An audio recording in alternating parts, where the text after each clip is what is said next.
지금 이제 국민의힘 내부적으로 파워 게임이 일어나고 있다라고 저는 이제 보는 것인데 이거는 이제 특정인의 문제가 아닌 것이고요. 노선의 문제인 겁니다. 그게 명확하게 정리가 돼야 되는 거예요. 총선에서 우리가 이번에 졌던 이유가 뭐냐라고 질문했었을 때 대통령이 보여줬던 고집과 아집 뭐 의대 정원 문제부터 시작해가지고 황상무 수석건이나 뭐 이종석 건이나 이런 거에 대해 가지고 정말 그 고집스러운 모습을 보여줬던 거, 그리고 그런 어떤 모습에 대해 가지고 계속해가지고 변화를 해야 된다라고 하는 목소리가 있었던 것인데 그 목소리를 거부했던 거, 사실상 그게 총선 패배의 원인이라고 생각해서 지금 총선이 끝난 시점에서 대통령께서 변해야 된다, 국민의힘이 변해야 된다라고 얘기하는 그 노선이 하나가 있는 거고요. 다른 한쪽에서 같은 경우는 그냥 반대 노선인 것이죠. 아무 잘못도 없다. 변화될 필요가 없다.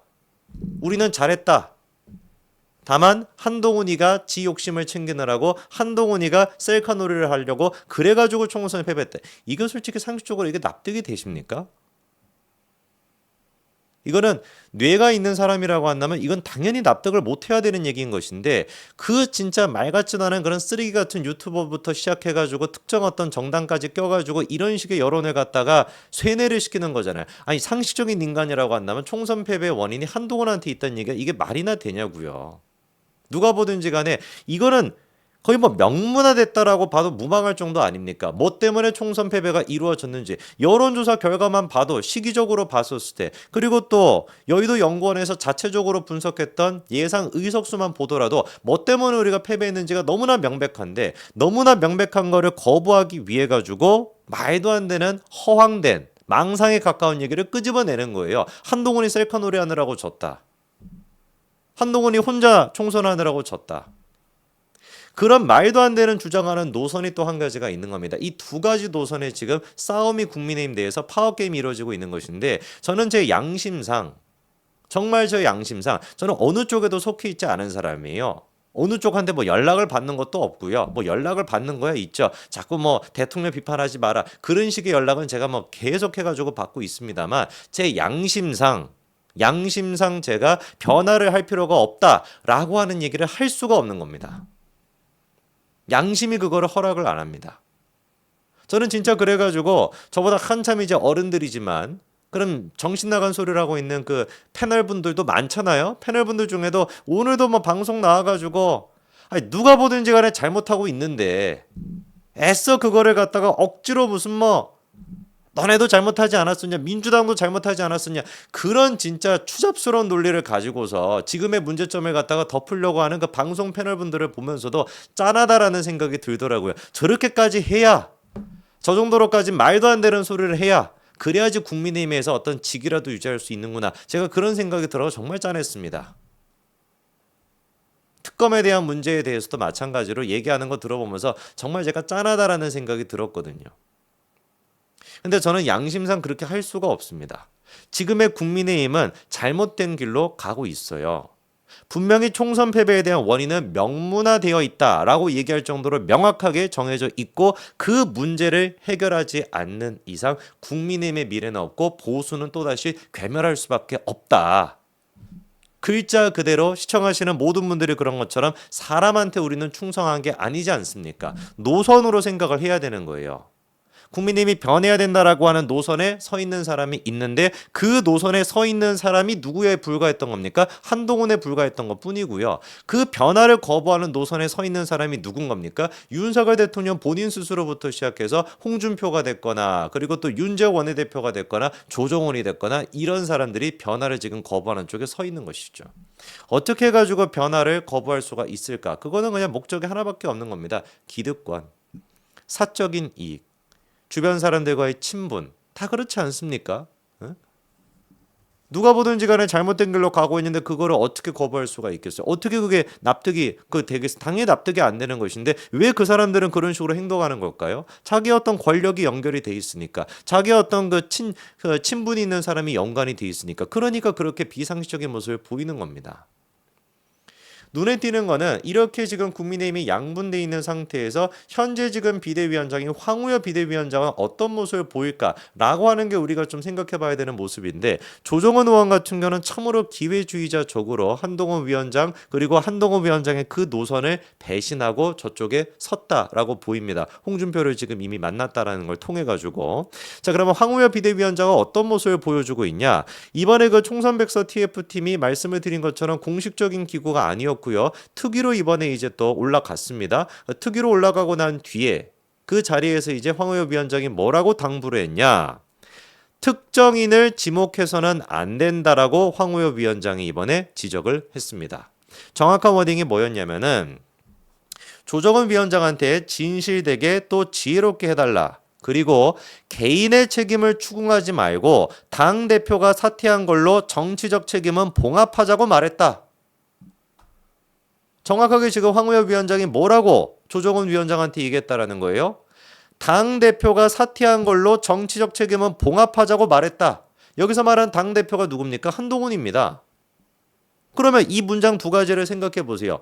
개인의 책임을 추궁하지 말고 당대표가 사퇴한 걸로 정치적 책임은 봉합하자고 말했다라고 한다면 황우여 위원장이 생각하기에 조정훈이가 개인의 책임을 추궁한다라는 느낌이 있었다라는 것이고, 그 개인은 누구를 지칭했다라는 걸 얘기하는 거예요? 한동훈 위원장을 지칭하는 거 아니겠습니까? 그러니까 바로 뒷문장에다가 한동훈 위원장은 당대표로서 사퇴한 걸로 본인의 정적인 책임을 다했다라고 이 얘기를 덧붙이고 있는 거 아니에요.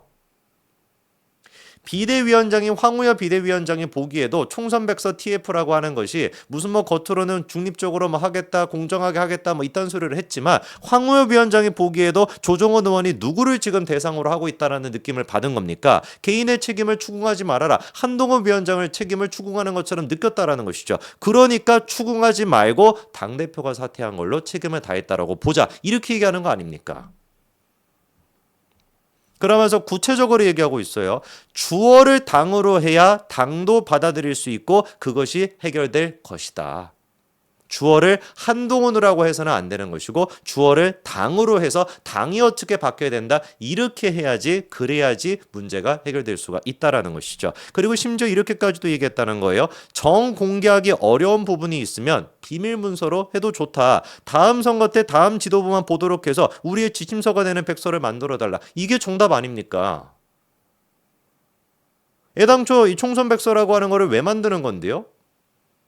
총선 기간 동안에 뭐가 잘못됐는지를 판단해가지고 다음 선거를 할 때는 그런 실수를 하지 말자라고 하는 게 총선 백서의 원래 목적 아닙니까? 그러니까 지금 황우여 위원장이 얘기하는 것처럼 아니 이거 굳이 공개할 필요도 없다. 공개하기 싫으면은 좀 공개하기 어려운 부분에서 공개 안 해도 된다. 왜? 우리끼리 그냥 보면 되니까 다음 지도부에 넘겨줘가지고 다음 지도부가 총선을 꾸릴 때는 이런 것들을 조심하십시오 라고 이렇게 남겨주는 지침서로만 있어도 충분하기 때문에 굳이 공개를 안 해도 된다. 이게 정답 아닙니까? 그런데 조정원 의원 같은 경우는 굳이 총선 백서를 어떻게 하겠다라는 거예요? 6월 중순에다가 지금 공개하겠다라는 얘기를 하고 있잖아요. 6월 중순이 언젠데요? 7월 초, 7월 중순에 전당대회가 지금 예정돼 있는 상태 아닙니까? 원래 전당대회는 6월 말에 하려고 했었잖아요. 그러니까 이 총선백서 TF 같은 경우는 애당초 총선백서를 언제 만들려고 했던 거예요? 6월 중순에 공개하려는 생각을 가지고 있었습니다. 지금도 그 생각이고. 그러면 6월 중순에 그거를 공개하니까 6월 말 7월 초에 이루어지는 전당대회에 당연히 뭐 할 생각을 가지고 있었던 거예요? 영향을 끼치겠다라는 생각을 가지고 있었다라는 것밖에 안 되는 거 아닙니까? 굳이 왜 6월 중순에 이걸 해야 됩니까? 정치적인 논란이 있다라고 하는 거를 삼척동자도 지금 다 알고 있는 상태라고 한다면은 그냥 비대위가 꾸려지고 그리고 나중에 전당대회가 끝나고 난 다음에 새로운 당 지도부가 만들어졌을 때 그때 공개해도 전혀 문제가 없는 것이잖아요. 아니, 총선을 갖다가 우리가 무슨 뭐 한 달 있다가 치릅니까? 지방선거를 뭐 한 달 있다가 치릅니까? 선거가 지금 한참 남아있는 상태에서 정말로 당이 선거를 제대로 준비하겠다라고 하는 목적으로 총선백서가 만들어졌다라고 한다면은 정치적인 논란이 있다라는 걸 충분히 인지하고 있음에도 불구하고 전당대회 직전에 굳이 이거를 공개하겠다라는 생각을 할 필요가 하등 없다라는 것이죠. 새로운 당 지도부가 꾸려지고 난 다음에 그 지도부한테 넘겨줘도 전혀 문제가 없지 않습니까? 정말로 선거에서 승리하겠다라는 게 목적이었다고 한다면. 이러다 보니까 황우여 위원장조차도 조정훈 의원을 불러다 놓고 뭐라고 얘기하는 거예요? 특정인 겨냥하지 마라. 이미 당대표는 즉 한동훈 위원장 아닙니까? 이미 당대표는 당대표 사퇴하는 것으로서 총선 책임을 다 지지 않았냐. 이런 얘기까지 조정원한테 하는 거 아니겠어요? 그리고 이번에 조정원 의원이 이제 또 특위로 이제 올라가게 되면서 이런 얘기를 했습니다. 국민의힘은 서울에서부터 인정받아야 된다. 이렇게 이제 또 얘기를 하더라고요. 근데 이게 좀 코미디인 게 뭐냐면 제가 좀 읽어드릴게요. 오늘부턴 전국을 돌면서 각 지역의 이야기를 경청하고 문제를 파악할 것이다. 오늘은 서울이다. 서울에서 국민의힘은 48석 중에서 11석을 없는 뼈아픈 결과를 받았다. 여러분들은 지금 조정원 의원의 이 얘기를 듣고 뭐가 좀 이상하다라는 생각이 안 드세요? 다시 한번 읽어드릴까요? 오늘부턴 전국을 돌면서 각 지역의 이야기를 경청하고 문제를 파악할 것이다. 왜 오늘부터입니까, 그게? 아니, 총선 백서를 제대로 만들겠다라고 한다면 오늘부터 할 것이 아니라 홍준표를 만나기 전부터 전국을 돌았어야 되는 거 아니에요? 왜 홍준표부터 만납니까? 그리고 본인이 지금 얘기하는 것처럼 오늘은 서울이다. 서울에서 국민의힘은 48석 중에 11석밖에 못 얻는 뼈아픈 결과를 받았다라고 한다면 더더욱 누구부터 만났어야 되는 거예요? 오세훈 시장부터 만났어야죠. 말이 앞뒤가 하나도 안 맞지 않습니까? 오늘부터는 전국을 돌겠다. 오늘은 서울이다. 서울에서 뼈아픈 결과가 있었다. 우리가 무슨 대구에서 뼈아픈 결과가 있었습니까? 홍준표를 만날 이유가 하나도 없는 거예요. 사실상 그러니까 조정훈 의원이 정말로 총선 백서에 대해서 총선을 목적으로 가지고 생각을 하고 있었다라고 한다면 홍준표부터 만날 것이 아니라 뼈아픈 결과가 있었던 자기도 지금 주장하고 있는 수도권 위주로 우리가 바뀌어야 된다라고 하는 그 말에 진정성이 있다라고 한다면 가장 먼저 만났어야 되는 사람은 오세훈 시장부터 만났어야 되는 것이지 대구까지 내려가 가지고 왜 도대체 홍준표를 만날 이유가 있겠냐고요. 전체 결과와 지형을 보면 서울은 마치 대한민국의 축소판과 같다. 이제 서울 보수를 다시 찾아오고 서울 보수를 다시 세워야 한다. 서울에서부터 인정받고 지지받고 투표받을 수 있는 국민힘이 되어야 한다. 수도권 중심의 국민힘이 돼야 된다. 더더욱 이 모든 메시지는 지금 어떻게 되는 겁니까? 오세훈 시장을 만났어야 된다는 걸로 귀결되는 거 아닙니까? 사실상 그렇기 때문에 제가 봤을 때 조정원 의원은 명확하게 노선을 정한 것 같습니다. 국민의힘 내부적으로 변화를 거부하고 이철규, 윤재옥 등등 친윤계들이 중심으로 하고 있는 그냥 기득권 중심 세력 거기에 줄을 서겠다고 명확하게 정리가 된 것 같아요. 그러니까 애당초 조정원 자체를 이철규가 영입을 했고 지금 이제 총선 백서 TF 단장으로 이제 위원장으로 그렇게 추천했던 사람도 이철규다 보다 이런 얘기가 나오는 것이고 그렇게 한동훈 위원장 비대위원 모두가 다 사퇴해가지고 그 비대위는 끝이 났음에도 불구하고 윤재옥 혼자밖에 안 남았음에도 불구하고 굳이 그때 왜 총선 백서를 만들려고 했는 것인지 모든 것들에 대한 퍼즐이 맞춰진다라고밖에 볼 수가 없습니다. 이철규 지금 의원 같은 경우는 막 신났습니다. 온갖 방송에 나가가지고 계속해가지고 황우여 비대위원장을 흔들어대고 있어요. 황우여 비대위원을 애당초 왜 뽑은 것이다? 관리 역할을 하기 위해서 뽑은 것이다. 그거를 왜 이철규 의원이 규정합니까? 비대위라고 하는 것이 꾸려지는 이유는 총선에서 패배하고 난 뒤에 당을 바꿔야 된다라고 하는 것이 가장 기본적인 전제 조건 아니에요? 그게 비대위의 가장 근본적인 목적성 아닙니까? 도대체 어떤 비대위가 단순히 그냥 당을 유지시키겠다라고 하는 걸로 비대위가 꾸려집니까? 뭐하러 비대위를 꾸립니까 그러면? 총선에서 패배하고 난 뒤에 그 총선 패배에 대한 원인을 분석해가지고 당을 바꿔나가자라고 하는 목적으로 비대위를 꾸리는 거 아니에요? 근데 자기 혼자 나와가지고 황우여는 관리 역할만 해라. 그리고 당원 룰을 바꾸는 거. 지금 이제 전당대회 당대표를 뽑을 때 당원 100%로 돼 있지 않습니까? 그거를 바꾸는 것도 당대표가 바꿔야 된대요. 이 사람들이 이 얘기가 얼마나 터무니없는 얘기냐.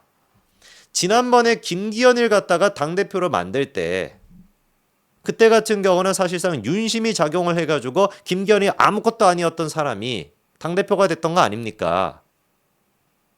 그러면은 그때 당시 김기현을 당대표로 만들 때 일반 국민 여론 30%의 당원 70%였던 거를 당원 100%로 바꿨던 거는 그거는 이준석 대표가 바꿨습니까? 당대표가 그거를 바꿨습니까? 정진석 비대위 체제에서 당원 룰을 바꿨잖아요. 정진석 비대위에서 당원 70% 일반 30%였던 거를 갖다가 비대위원장이었던 정진석 비대위원장이 당원 100%로 바꿔서 윤심이 작용해가지고 김기현을 갖다가 당대표로 만들었던 거 아닙니까? 이제 와서는 그런데 또 뭐라고 하는 거예요? 당원 룰을 바꾸는 것은 당대표가 바꿔야 된다. 이렇게 얘기하는 모순을 보이고 있는 거예요. 부끄러움이 아예 없는 겁니다. 그러니까 어떻게 이렇게 모순된 모습을 보일 수가 있습니까? 특정 사람을 당대표로 앉히기 위해서라면은 당대표 룰을 바꾸는 거를 비대위원장이 해도 되는 것이고, 마찬가지로 특정 사람을 배제시키기 위해 가지고 또다시 지금 당원 룰을 가지고 장난질 치는 거 아닙니까? 일관성이 있어야지. 일관성이.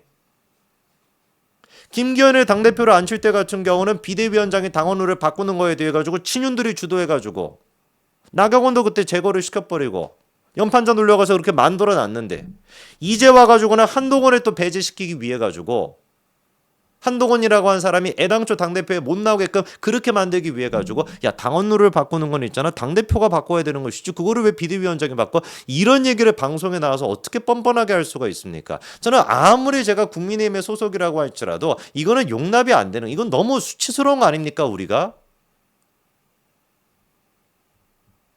언제까지 친윤들이 중심이 돼가지고 변화를 다 거부하고,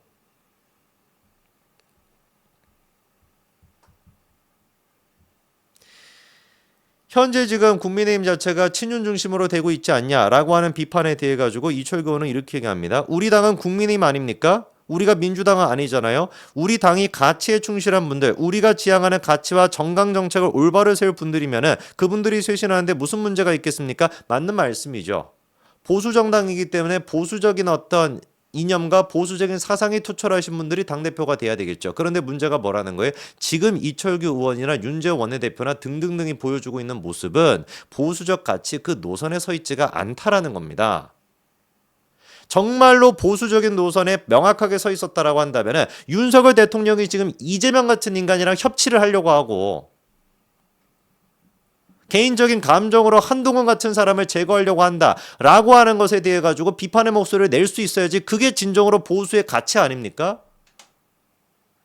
자유, 법치, 가장 기초가 되는 보수적인 이념, 그 이념에 입각해서 봤었을 때 이재명 같은 저런 인간이랑 협치를 하겠다라고 하고 이재명한테 입원하겠다라고 하는데 안부 전화까지 하시는 분, 그런데 그분이 한동훈 위원장은 개인적인 감정 때문에 제거하려고 한다 라고 하는 거에 대해서 보수적인 가치로 봤을 때 어떻게 이거를 받아들일 수가 있냐고요, 도대체가. 한동훈만 제거하려고 했습니까?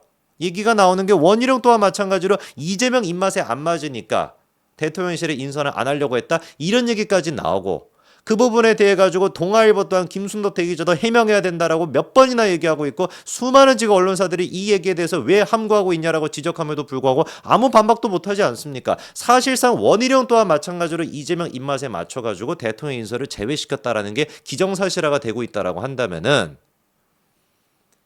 보수 지지층, 보수의 이념을 갖고 있는 사람이 이재명 입맛에 맞게끔 대선 후보를 정리하고 이재명과 협치를 하고 개인적인 감정 때문에 한동훈을 제거하려고 한다라는 걸, 이거를 보수적인 가치라고 이걸 얘기할 수가 있어요? 부끄러움이 없습니까 정말?